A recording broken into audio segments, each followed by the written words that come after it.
Hi everyone, welcome back to my YouTube channel. दोस्तों, हम thermodynamics के प्रीवियस ईयर क्वेश्चंस को कर रहे हैं। इसी सीरीज में हम आगे के क्वेश्चंस को देखते हैं। ठीक है। फर्स्ट क्वेश्चन है, in which of the following changes the entropy increase. देखिए, इन्होंने कहा आपको ना 4 रिएक्शन गिवन है। इन्होंने कहा इनमें से किस किस में एंट्रोपी क्या हो रही है, हमारी इंक्रीज कर रही है। देखिए, इसके साथ ही हम एंट्रोपी का जो कॉन्सेप्ट है उसको डिस्कस करते हैं। देखिए, एंट्रोपी क्या होती है। एंट्रोपी का एक तरह से सीधा सीधा मतलब है number of disorderness. Sorry, disorderness का सीधा ये, जैसे एंट्रोपी ऐसे समझ लीजिए कि entropy directly proportional to disorderness. Orderness, जैसे कोई भी चीज़ जितनी ज़्यादा बिखरी हुई है ना, उसकी एंट्रोपी उतनी ही ज़्यादा होगी। जैसे हम एक एग्जांपल मान लेते हैं स्टेट्स को, जैसे सॉलिड, लिक्विड एंड गैस। हमने देखा है कि सॉलिड हमारे क्या है, बिल्कुल ऐसे रहता है, ये सॉलिड है। फिर अगर लिक्विड की बात करेंगे तो लिक्विड में हमारे मॉलिक्यूल कैसे होंगे, ऐसे। एंड अगर हम गैसेस की बात करेंगे तो बहुत दूर दूर मॉलिक्यूल हो जाएंगे। इसका मतलब यहाँ पे सारे अरेंज थे, ये थोड़ा डिसऑर्डर हो गए, और ये अब तो बहुत ज़्यादा दूर दूर हो गए। तो इसकी एंट्रोपी क्या होगी, ऐसे। जैसे हमारी गैस की एंट्रोपी सबसे ज़्यादा होती है, इससे कम लिक्विड की एंड सबसे कम सॉलिड की। ठीक है, ये होता है हमारा एंट्रोपी का ऑर्डर, जिसे हम एस से लिखते हैं। तो एंट्रोपी क्या होनी चाहिए, डेल्टा एस की वैल्यू हमारी पॉजिटिव होनी चाहिए, तभी एंट्रोपी क्या करेगी, इंक्रीज करेगी, जीरो से ज़्यादा हो। और स्पॉन्टेनियस प्रोसेस के लिए भी क्या होता है, यही वैल्यू होती है। जैसे मैंने आपको लास्ट वीडियो में बताया था कि बर्फ़ अपने आप से क्या होगी, पिघल जाएगी, मतलब वो सॉलिड से लिक्विड में जाएगी, तब एंट्रोपी क्या हो रही है, इसकी इंक्रीज कर रही है ना, डेल्टा एस की वैल्यू ग्रेटर देन जीरो है। चलिए अभी हम 4 ऑप्शंस को देखते हैं। ये हमारा GIC 2021 में आया हुआ क्वेश्चन है। देखिए, ए ऑप्शन में क्या है, वाटर पहले लिक्विड में था, ये लिक्विड H2, अब ये स्टीम बन गया, मतलब गैस की फॉर्म में आ गया H2O। अब आप बताइए कि इसमें एंट्रोपी इंक्रीज कर रही है या डिक्रीज कर रही है। देखिए, लिक्विड से गैस गया है, इसका मतलब यहाँ से अब क्या, इसकी एंट्रोपी ज़्यादा है ना, तो फर्स्ट तो करेक्ट है। नेक्स्ट सेकंड देखते हैं, कार्बन सॉलिड से कार्बन गैस में गया है, यहाँ पे भी क्या कर रही है, एंट्रोपी इंक्रीज कर रही है, सेकंड भी ठीक है। नेक्स्ट देखते हैं हम, देखिए SO2 गैस के 2 मॉलिक्यूल्स हैं और ऑक्सीजन के यहाँ पे 1 है, ये गैस है, तो यहाँ पे कितना है, रिएक्टेंट में 3 गैसेस मॉलिक्यूल है। एंड प्रोडक्ट में हमारे SO3 के गैसेस के मॉलिक्यूल कितने हैं, 2 हैं। तो अगर हम डेल्टा एस की बात करेंगे इस प्रोसेस के लिए, ये क्या हो जाएगा, S product minus S of reactant. इसमें कितना है, 2, और यहाँ पे कितना था, ये 3, तो ये हो जाएगा -1। इसका मतलब इसमें हमारी एंट्रोपी इंक्रीज नहीं कर रही है। अब यहाँ पे देखते हैं N2O5 गैसेस था, पहले 1 मॉलिक्यूल था और अब कितने हैं गैसेस के, 2 मॉलिक्यूल हैं। पहले 1 था और अब 2 हैं, इसका मतलब यहाँ पे भी क्या है, एंट्रोपी इंक्रीज कर रही है, तो ये भी हमारा करेक्ट है। तो हमारा इसका आंसर हो जाएगा A, B एंड D। ऐसे ही ऑप्शन की बनते हैं कि ए की है, या फिर ओनली ए की है, ओनली 3, या फिर ओनली 1 एंड 2, और डी ऑप्शन था हमारा 1, 2 एंड 4, यानी कि A, B एंड D। ठीक है, ऐसे बताना है। नेक्स्ट क्वेश्चन है, इम्पोर्टेंट है, बहुत इजी है। थर्मोडायनामिक्स को हम पढ़ते हुए ही पहले ही यही क्वेश्चन पढ़ते हैं, the first law of thermodynamics for an adiabatic process. देखिए, सबसे पहले फर्स्ट लॉ ऑफ थर्मोडायनामिक्स क्या होता है कि delta U is equals to delta Q minus के Q माइनस DW, हम ऐसे पढ़ते हैं। ये होता है हमारा थर्मोडायनामिक्स का फर्स्ट लॉ। अब देखिए, इन्होंने कहा एडियाबेटिक प्रोसेस है, और हमें पता है एडियाबेटिक प्रोसेस के लिए Q की वैल्यू कितनी होती है, 0, जब हीट का फ्लो नहीं हो रहा होता है। तो ये वैल्यू क्या हो गई, 0, तो DU इजकल्स टू क्या हो जाएगा, DW। देख लीजिए कौन से ऑप्शन में, DU इजकल्स टू DW, ये है। देखिए, ये हमारा UPPGT केमिस्ट्री में 2019 में आया हुआ है, और UPLT ग्रेड 2018 में आया हुआ क्वेश्चन है। ठीक है, ये नेक्स्ट क्वेश्चन है, इम्पोर्टेंट है, GIC 2021 का क्वेश्चन है। The reaction obeys the following differential rate law. देखिए, एक इक्वेशन हमारी एक डिफरेंशियल रेट लॉ है ये, तो इन्होंने कहा इसमें जो K की यूनिट है ना, ये बतानी है आपको, इसी अकॉर्डिंग ऑप्शंस गिवन है। अच्छा देखिए, एक फॉर्मूला होता है K निकालने का, एक फॉर्मूला होता है, K क्या है, रेट कांस्टेंट, मोल की power 1 - n, litre n - 1, and second inverse. देखिए सब में सेकंड इनवर्स है ना, तो इसको तो हमें छेड़ना ही नहीं है। अब बचते हैं बाकी के। पहला काम हमारा n की वैल्यू क्या होगी। सबसे पहला काम क्या है कि n की वैल्यू को फाइंड करना है। देखिए k कंसंट्रेशन की पावर n, हम ऐसे ही तो लिखते थे एक्सप्रेशन में, इसका मतलब n की वैल्यू हमारी 3/2 है। बस इसको निकाल लेंगे हम। 1 - 3/2 लीटर, 3/2 - 1 एंड सेकेंड इनवर्स। मोल कितना बचेगा, माइनस के 1/2, ये हो जाएगा प्लस के 1/2 एंड ये होएगा हमारा सेकेंड इनवर्स।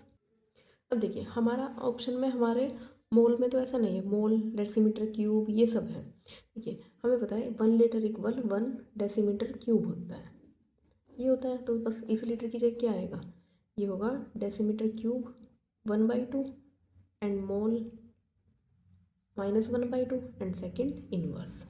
आप देख लीजिए किस ऑप्शन में है ये, decimetre cube 1/2, mole -1/2 and second inverse. Option A correct होगा।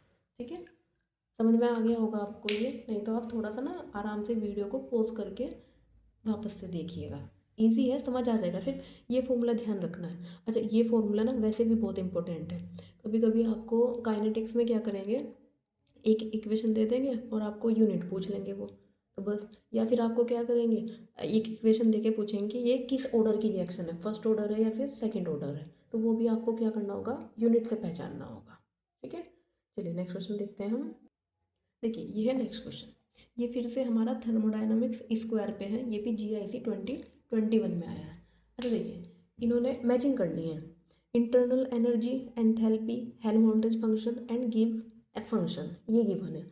और इधर उनके इक्वेशंस हैं, रिलेशन है इनके बीच।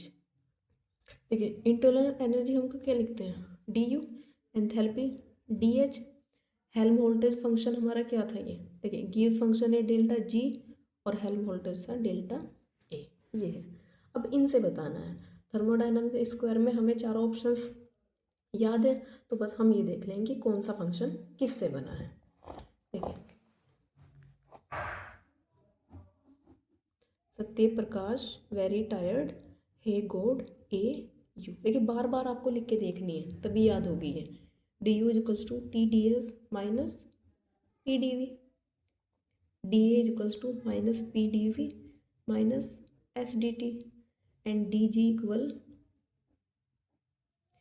VDP माइनस SDT है and DH equals to TDS plus VDP। अब देखिए जैसे डेल्टा U है, ये फर्स्ट डेल्टा U है। अब देख लेंगे हम कि इस वाली इक्वेशन से कौन सा बनेगा। कैसे देखना था, del T by del V, del T by del V at constant entropy equals to del P by del S, वो भी माइनस में है, और एट कॉन्स्टेंट V, ये है। अब देखिए कहाँ पे है ऐसा, मैच करना है ना हमें option, del T by del V, del T by del V S and minus del P by del S। देखिए ये तो फर्स्ट ऑप्शन ही है, फर्स्ट ए का फर्स्ट। अब सेकंड से देखते हैं हम, DH है ना, तो DS से ही देख लेते हैं इस वाली इक्वेशन से। ये हो जाएगा del T by del P, ये इसके constant S and del V by del S constant P पे। देखते हैं कहाँ है, del T by del P S equals to del V by del S P, तो ये है हमारा यहाँ से। ठीक है, नेक्स्ट देखते हैं ए, हेल्महोल्ट्ज़ फंक्शन, इससे देखिए ये भी माइनस ये भी माइनस, तो प्लस में ही आएगा, del P by del T constant V and del S by del V constant T। ये देखते हैं कहाँ है, del P by del T V and del S by del T, ये हमारा ये है। एंड लास्ट ऑप्शन बचता है, आप इसको निकाल के देखना, ये हो जाएगा। ठीक है, तो ए का हमारा फर्स्ट, बी का फोर्थ, सी का थर्ड एंड डी का टू। ये हमारा ए का फर्स्ट, बी का फोर्थ, सी का 3 एंड डी का 2, ये है हमारा। ठीक है, समझ में आया आपको। देखिए इस पे बहुत सारे क्वेश्चन आए हुए हैं थर्मोडायनामिक्स स्क्वायर पे, इसलिए आप और कुछ पढ़ के जाए या ना जाए, इसको पढ़ के जरूर जाइएगा थर्मोडायनामिक्स में। ठीक है, चलिए नेक्स्ट क्वेश्चन देखते हैं। देखिए नेक्स्ट क्वेश्चन है हमारा, a process is spontaneous at all temperature when. देखिए एक प्रोसेस स्पॉन्टेनियस होगा कब। देखिए दो कंडीशन ये बताई थी मैंने आपको, एक तो डेल्टा एस क्या हो, पॉजिटिव हो, एंड डेल्टा जी हमारा क्या हो, नेगेटिव हो, तब हमारा प्रोसेस क्या होगा, स्पॉन्टेनियस। देखिए यहाँ पे डेल्टा एस पॉजिटिव और इन दोनों ऑप्शन में डेल्टा एस क्या है, नेगेटिव, तो ये तो ऑप्शन नहीं हो सकते हैं। अब बस हमें देखना है इनमें। अब यहाँ पे हमारी एंथैल्पी है, डेल्टा एच ग्रेटर जीरो होगा या फिर delta H less than zero होगा। ठीक है, हम ना एक इक्वेशन पढ़ते हैं, delta G equals to delta H minus T into delta S, ये इक्वेशन हमने पढ़ी हुई होती है। देखिए डेल्टा जी हमारा नेगेटिव होना चाहिए, तभी प्रोसेस स्पॉन्टेनियस होगी, और हमें पता है हमारा एस क्या है, पॉजिटिव है। अच्छा ये वैल्यू पॉजिटिव है, तो इसका मतलब ये ओवरऑल क्या होगा, किसी भी टेम्परेचर की बात करें, टी हमारा हमने यहाँ पे कांस्टेंट कुछ भी मान सकते हैं, ये वाली वैल्यू हमारी ये माइनस में था, ये माइनस है, और ये वैल्यू क्या हो, ताकि डेल्टा जी की वैल्यू क्या हो जाए हमारी, नेगेटिव आए, हमेशा नेगेटिव आए। ठीक है, आप पहले समझिए, डेल्टा एच की वैल्यू पॉजिटिव हो, अगर देखिए ये मान लो हमने, ये हमारी पॉजिटिव हुई, हम एक कोई भी अमाउंट मान लेते हैं, जैसे हमने मान लिया ये कितना है टोटल 4, और अगर ये पॉजिटिव है, डेल्टा एच की वैल्यू अगर पॉजिटिव है, मान लो ये 6 हो गया, ठीक है, ऐसा भी तो चांसेस है 6 हो गया, तब ये कितना आएगा 2, तो जी की वैल्यू तो हमारी क्या हो जाएगी, पॉजिटिव हो जाएगी। लेकिन अगर डेल्टा एच की वैल्यू हमारी नेगेटिव हो, नेगेटिव में चाहे वो -1 ही क्यों ना हो, -1 एंड -4 कितना होगा, -5, यानी कि डेल्टा जी वैल्यू क्या हो जाएगी हमारी, लेस देन जीरो हो जाएगी, है ना, यही तो होगा ना, लेस देन जीरो। अच्छा आप ये भी कह सकते हो कि जब डेल्टा एच पॉजिटिव है तो वो हमारा 3 भी तो हो सकता है, तब भी नेगेटिव हो जाएगा। देखिए हो सकता है, पॉसिबिलिटी है, लेकिन क्या अगर डेल्टा एच की वैल्यू हमारी नेगेटिव हो जाए तो क्या कभी कोई पॉसिबिलिटी है कि डेल्टा जी पॉजिटिव हो जाएगा, बताइए आप, नहीं है ना, तो इसलिए डेल्टा एच की वैल्यू क्या हो, ये हमारी लेस देन जीरो, यानी कि ये नेगेटिव हो और डेल्टा एस पॉजिटिव हो, delta H negative delta S positive, तभी हमारा डेल्टा जी क्या हो जाएगा, ऑलवेज नेगेटिव होगा इस कंडीशन में। ठीक है, इसका ऑप्शन बी करेक्ट होगा। चलिए नेक्स्ट क्वेश्चन देखते हैं। देखिए हमारा क्वेश्चन है, for which of the following reaction delta H equal delta U, इनमें से किस रिएक्शन के लिए डेल्टा एच की वैल्यू डेल्टा यू के इक्वल होगी। देखिए एक और फॉर्मूला है, delta H equal delta U plus delta N G R T, ये फॉर्मूला है। डेल्टा एच हमारा एंथैल्पी, ये internal energy, delta N G क्या है, देखिए आर और टी तो हमारे क्या है, कांस्टेंट वैल्यूज है, एंड डेल्टा एन जी क्या है, नंबर ऑफ गैसेस मॉलिक्यूल्स, और चेंज है इसमें, यानी कि प्रोडक्ट माइनस रिएक्टेंट।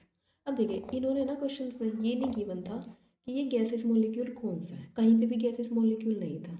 देखिए हम क्या करते हैं, अगर हम सबको गैसेस मॉलिक्यूल मान लें, जैसे कार्बन मोनोऑक्साइड एक गैस होती है, ये भी ऑक्सीजन गैस है, CO2 भी हमारी गैस होती है, ये भी गैस है, नाइट्रोजन ऑक्सीजन ये सब भी गैस है। अच्छा बताइए क्या ये गैस है, हाँ, लेकिन कार्बन हमारी गैस हो भी सकती है गैस की फॉर्म में, लेकिन कुछ गिवन नहीं था, तो हम कार्बन को कुछ नहीं मानेंगे गैस है या नहीं। बस हमारा काम क्या है, देखिए अगर ये वाली वैल्यू जीरो हो जाए तब delta H equal delta you हो जाएगा ना, अगर ये जीरो हो जाए, अब ये तो कांस्टेंट वैल्यू है, ये तो नहीं पता हमें, तो डेल्टा एन जी अगर जीरो हो जाए, ये क्या होता है, number of product minus number of reactant, अगर ये हमारे प्रोडक्ट में जितने हैं उतने ही रिएक्टेंट में हो तो ये ऑटोमेटिक जीरो हो जाएगा। तो बस हमें डेल्टा एन जी फाइंड करना है, अगर किसी में भी जीरो हुआ किसी भी रिएक्शन के लिए तब delta H equal delta you हो जाएगा। अब देखिए अगर ये एक मोलिक्यूल है और ये हमारे दो थे, 1 में से 2 जाएगा तो -1, ये तो नहीं हुआ जीरो, यहाँ पे 1 है, और यहाँ पे देखिए ये हाफ है, अगर हम इसको भी नहीं मानते तो ये कितना है, हाफ, तो ये भी क्या होगा, जीरो नहीं होगा। देखिए यहाँ पे भी हाफ था, ये मतलब ये 1.5 डेढ़ था। अब देखिए इस वाले इक्वेशन में ये 1 और ये कितना है, 1 एंड 1/2, यानी कि 3/2, ये भी जीरो नहीं होगा। यहाँ पे देखिए ये 2 है और ये 1 एंड 1 2, तो इसमें देखिए थर्ड के लिए 2 माइनस 2 हो जाएगा ना, कितना होगा ये 0, इनकी डेल्टा एन जी की वैल्यू कितनी आ जाएगी हमारी, ये 0 है इस केस में, तो बस डेल्टा एच की वैल्यू क्या हो जानी है, डेल्टा यू, ऑप्शन सी के लिए। ऐसे देखना, देखिए हम कॉन्सेप्ट के साथ ही, हम क्वेश्चंस के साथ इस कॉन्सेप्ट को डिस्कस कर रहे हैं, ठीक है। क्योंकि अगर कोई बहुत मेजर टॉपिक है कि हाँ उसे पहले कॉन्सेप्ट को डिस्कस करें और तब उसके बाद क्वेश्चंस करें, तो पहले ही बता दिया जा रहा है। जैसे हमने थर्मोडायनामिक्स स्क्वायर कराया था, अब ये क्वेश्चन में ही बताना एक अलग बात हो जाती कि मैं पहले क्वेश्चन देती और तब आपको वो ट्रिक्स बताती। उससे बेटर क्या है, एक वीडियो में मैंने आपको वो ट्रिक बताई हुई है, पूरा सॉल्व करके दिखाया हुआ है कैसे कैसे है, तब जाके क्वेश्चन, इस पे बहुत सारे क्वेश्चन आए हुए हैं, ठीक है। तो हमें ऐसे करना है, ठीक। तो आपको ये वीडियो कैसी लग रही है, आप कमेंट में अपनी राय ज़रूर दीजिएगा, ठीक है। मिलते हैं नेक्स्ट वीडियो में, बाय बाय, थैंक यू।